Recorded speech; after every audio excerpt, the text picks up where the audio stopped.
Hi everyone. So the next question is, from the footage we have already seen, Aiden seems much less confident and more nervous than Crane. Will the game's plot focus on his growth as a person, the same way the first game focused a lot on Crane and his changing motives? So the answer is yes, absolutely. This is what great stories are about, right? So Aiden is a defined character when the game starts, and he has his own motives and he has his own mood and characteristics, and all of those things impact how he behaves at the start of the game. But he's also a character that is searching for identity and is also searching for a discovery, for a secret from his past, which of course I cannot spoil to you at this point because I would like you to discover this in-game. But the thing is that as the game progresses, the character arc builds and you have impact over the character arc, and actually by your decisions you will be able to kind of change or decide what Aiden you will have at the end of the whole story, at the end of the whole experience. So depending on your choices, Aiden can be a little bit more selfish or a little bit more focused on the collective and the needs of others. And I think this is the most important thing that you will decide regarding the character. Another question, and this one is about GRE. So the question is, will the GRE make a return, or at least be a player in what led up to the events in Dying Light 2? I understand that DL2 is set far in the future from DL1, but I find it a bit difficult to imagine how an organization with enough money and power to fly in drops and antis in daily could disappear if the virus wasn't wiped out. The GRE is such an enormous organization. They left very many traces in the map. So yes, this organization was very wealthy, very powerful.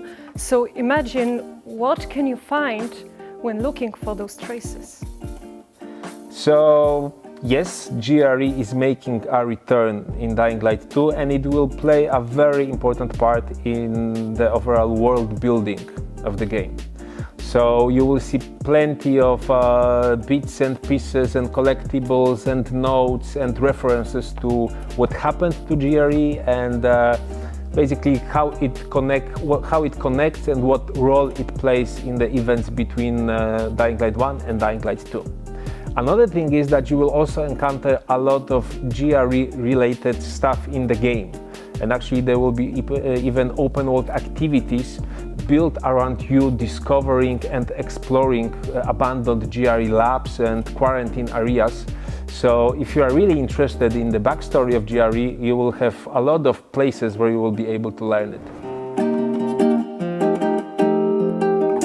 The next question is about romance. So the question is, I don't really play games with romance in them, but in the first Dying Light game, Jade and Crane had somewhat of a romantic relationship going on.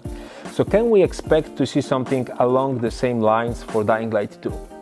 So for sure, you will experience a lot of very strong, very complex relations between people, between the main character and the NPCs, between the NPCs themselves. And of course, there will be quite a few very strong female characters. But we don't have romance options like in BioWare games, for example, because this was never our goal. Okay, so the next one is the heavy one. And we have been asked this basically since we announced the game. So the question is, which ending of the following is canonical? So it's still a little bit too early to say it all to you guys, but let me just tell you that the events in Dying Light 2 and the events that have led up to Dying Light 2 are very strongly connected to what happened in the first game. So when you play Dying Light 2, you will surely discover the answer to this big question. The story of Dying Light 2 takes place several years after the story of Dying Light 1.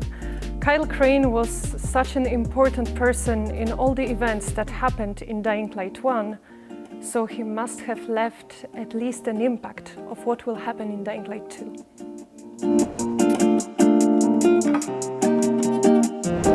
So this one is actually very interesting, so please listen closely.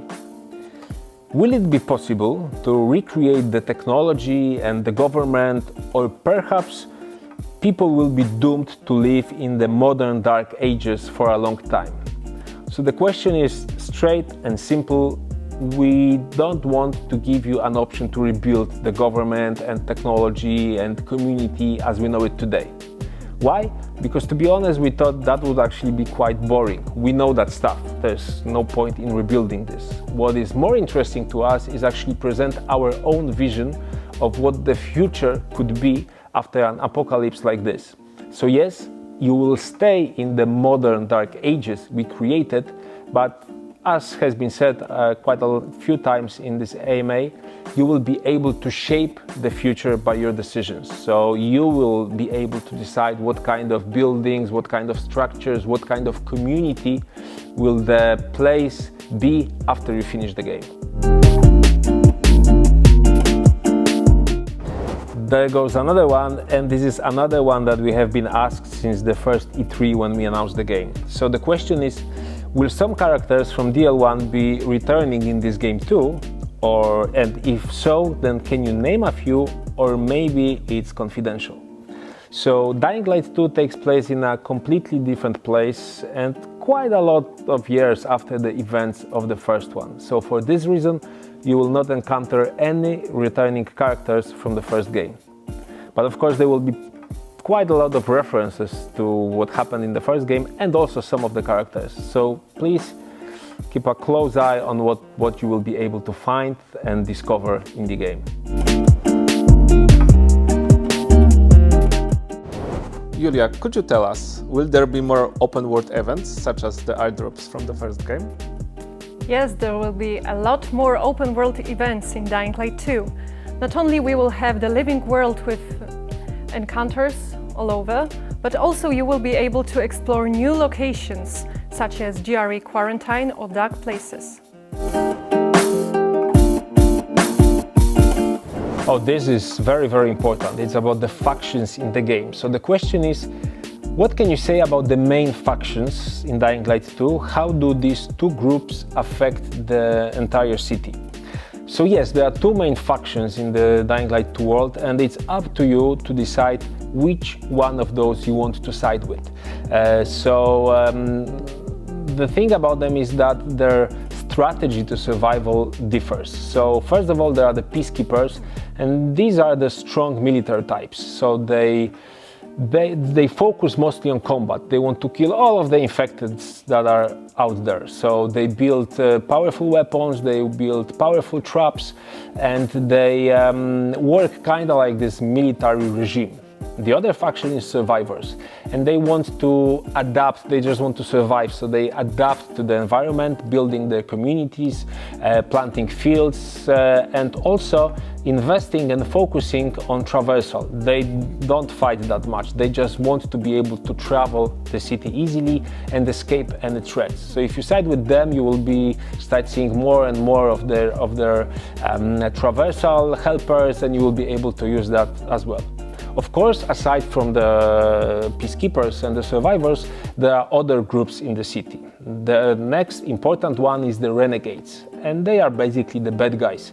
So you will face them and you will have to make some decisions how you want to deal with them. And then there are also smaller groups which are used mostly in side quests or as like additional background characters for the main quests. Colorful people, colorful groups with their own ideas, agendas that you will be able to discover while you'll be playing Dying Light 2. There goes another question, and it says, will I be able to side with no factions and be an enemy to all? So you have to understand that our world is extremely brutal, extremely primal, and it's full of threats and conflicts.